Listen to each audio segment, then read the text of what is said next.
오늘 코로나19 신규 확진자가 8만 명대로 집계됐습니다. 지난주 금요일과 견주어서 한 4만 4천 명 적게 발생한 겁니다. 정부는 25일부터는 코로나19의 감염병 등급을 1급에서 2급으로 하향 조정할 방침입니다. 이재갑 한림대 강남성심병원 교수와 자세히 짚어보도록 하겠습니다. 교수님 어서 오십시오. 네, 안녕하세요. 자, 오늘 기준 신규 확진자 수가 10만 명 아래로 떨어지고 그 정도에서 유지가 되는 듯 보이긴 합니다. 지난번에 이제 사적 모임의 인원을 갖다가 풀고 시간도 풀고 할 때 다시 확 올라가면 어떡하나 걱정을 했는데 이대로 그냥 안정세로 유지가 될 것 같습니까? 일단은 뭐 아직은 이제 영향이 나타나기는 좀 어려운 시기이기 때문에 좀 지켜봐야 되기는 하는데요. 근데 전반적인 감염자 수가 우리나라 상당히 많고 또 여러 가지 예측 자료를 보면 현재 확진자로 나온 사람의 거의 2배 이상 감염이 됐을 가능성이 높다라는 얘기들이 실제 나오고 있습니다. 예. 그렇기 때문에 아마도 지금 거리두기 완화를 하더라도 뭐 대폭적으로 확진자가 증가되거나 이러지는 않을 것 같고요. 근데 다만 우려되는 거는 지금 수준 정도로 꽤 오랜 기간, 한두 달 이상 예. 꽤 매우 긴 꼬리를 갖는 그런 유행 양상은 될 것 같다. 이렇게 예측하는 전문가들이 상당히 많습니다. 예.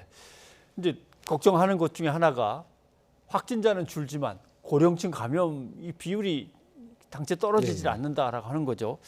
방역 당국에서는 4차 제발 좀 맞아 주십시오 하는데 저도 며칠 전에 맞았습니다만은 뭐 아무 이상은 없습니다만 4차 잘 안 맞으려고 하나요? 그러니까 4차 접종의 시기가 좀 늦어진 게 영향인데요. 그러니까 이미 감염이 한참 진행이 됐던 시기에는 많은 사람들이 좀 우려되니까 좀 빨리 맞았을 것 같은데 정부의 결정이 좀 늦었던 게 상당히 좀 아쉽습니다. 사실 조금 3월 정도에 결정해서 먼저 맞았다 그러면 4월 달 이번 달에 3월 말에 이제 중증 진행하는 사람을 좀 막을 수 있었을 텐데 그게 좀 안타깝고요. 예. 막상 결정이 된 최근의 부분들은 이미 유행 상황이 어느 정도 떨어지고 있고 또 감염될 만한 분들이 많이 또 감염이 되신 상황이다 보니까 접종에 대한 동력이 좀 많이 떨어지는 상황이 좀 안타까운데 아까도 말씀드렸지만 긴 꼬리로 이제 좀 오래 갈 가능성이 높으면 예. 그때 피해를 가장 많이 이제 겪는 그룹들이 60세 이상 어르신들일 수 있기 때문에 지금이라도 늦지 않게 접종을 해주시는 게 좋을 것 같습니다. 예. 신규 확진자 수가 좀 많이 줄었다고는 하지만 길게 간다면 또 그때 방역도 미리 예방 접종한 것들은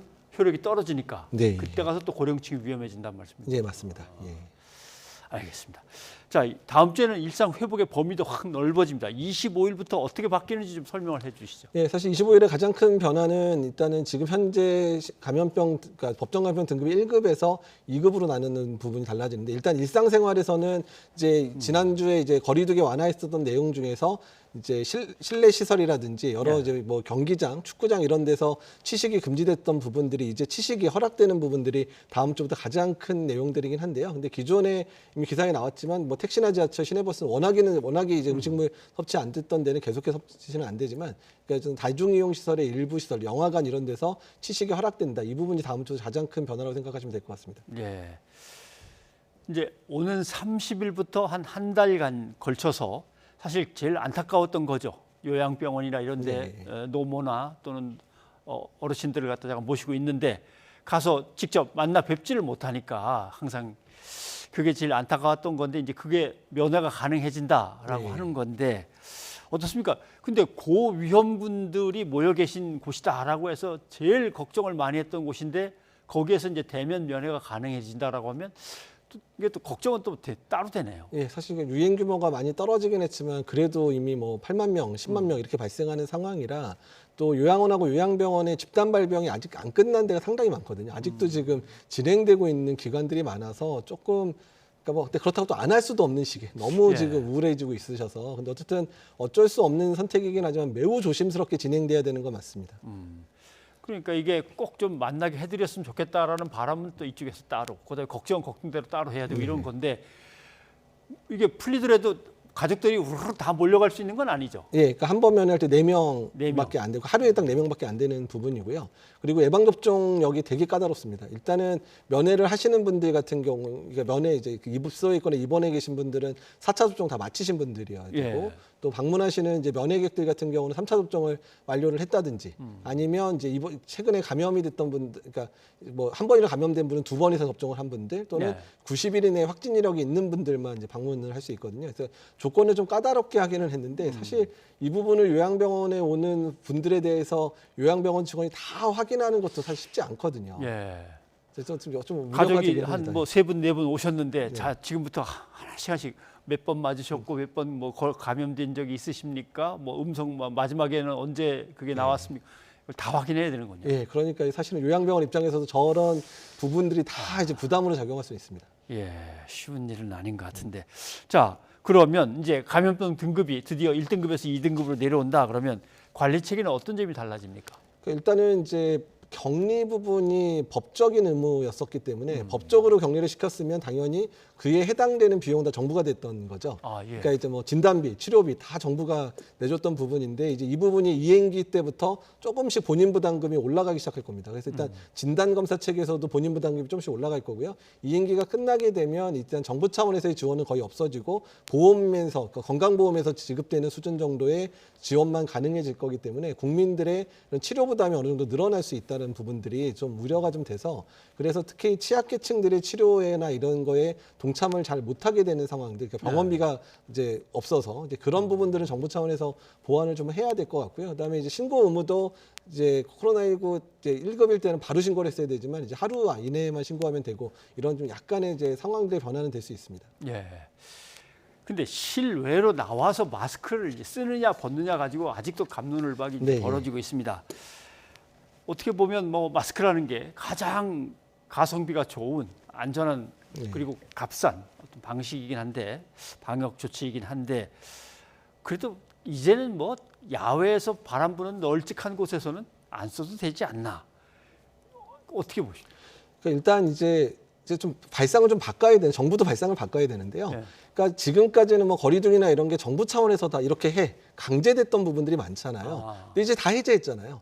그러면 사실 국민들이 이미 마스크가 중요하다는 사실들은 다 깨닫고 있는 상황이니까 이제는 자율적으로 가야 될 시기가 된 거는 맞습니다. 그러니까 실내 마스크는 아직 위험하니까 강제화시키는 걸 유지하더라도 실내 마스크는 이제 좀 자율적으로 해서 실제로 사람이 많이 모이거나 뭐 집회 같은 경우는 알아서 그 집회의 주체잖아. 그럼 다중시설의 이제 뭐 주인이 일단 마스크 꼭 착용해 주셔야 됩니다라고 하면 거기는 꼭 마스크 착용하게 하고 개인적인 활동이라든지 뭐 노천에 있는 카페라든지 이런 데는 마스크 벗고 생활할 수도 있게끔 해서 조금 자율적으로 일단 시민 스스로 방역에 참여할 수 있게끔 하는 부분들을 이제 만들어 나가는 시기가 이제 됐거든요. 이제 국민들이 알아서 어차피 해야 되는 시기가 왔기 때문에 어떤 게 위험하고 어떤 게 안전한지를 국민들한테 알리고 그 상황에서 국민들이 본인의 건강을 지키기 위한 수단을 본인이 결정하도록 하는 방식으로 이제는 나아가야 된다고 생각을 하고 있습니다. 예.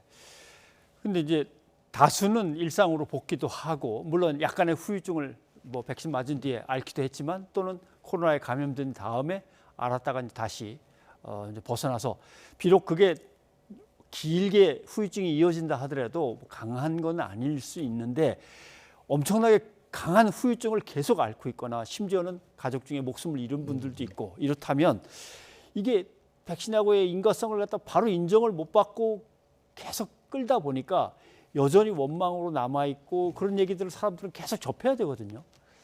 그러니까 사실 이제 피해자들의 사정이나 이런 부분 상당히 안타깝게 생각은 하지만 근데 다만 백신 부작용과 관련돼 있는 부분들은 가학적인 그런 판단을 반드시 받아야 되고요. 예. 그러니까 이런 가학적인 판단의 근거를 만들기 위해서 정부 차원에서 뭐 백신 안전성위원회를 만들어서 아마 5월 달쯤에 우리나라만의 어떤 인과관계를 밝히는 그런 보고들이 나올 겁니다. 예. 그러면 이제 일부분 인정받지 못한 분들이 받을 수는 있는데, 근데 다만 우리가 국가 필수 예방접종이라는 게 코로나만 맞는 게 아니잖아요. 그러니까 여기서 갑자기 그 과학적 근거가 없는데 좀 과하게 보상을 한다든지 이런 부분들이 이제 선례를 잘못 남기게 되면 이후에 맞아야 되는 그런 국가 필수 예방 접종에도 상당한 영향을 끼칠 수 있기 때문에 이 부분은 좀 냉정하게 그리고 나는 이제 억울함이 있어서는 안 되긴 하겠지만 과학적인 근거를 통해서 결정할 수밖에 없다라는 부분들은 좀 강하게 말씀을 좀 드리고 싶습니다. 네. 근데 이제 정책을 갖다 펴나가는 걸 쭉 보면 뭔가 좀 이렇게 조급하고 서두르는 듯한 기미를 느낄 때가 있어요. 예를 들면 위드 코로나 얘기를 갖다 후딱 꺼냈다가 또 집어넣었다가 그다음에 마스크를 벗을 때가 됐다 아니다 뭐 일상 회복 이런 얘기들이 항상 좀 급하게 나왔다가 다시 들어갔다가 이런단 말이죠. 정부는 뭐 그렇게 추진하고 싶은 뭐 어떤 의도가 있겠지만 전문가들 입장에서는 항상 아직 안 됩니다. 아직 안 됩니다. 의견을 내놓으시고 앞으로 어떻게 될까요, 이게?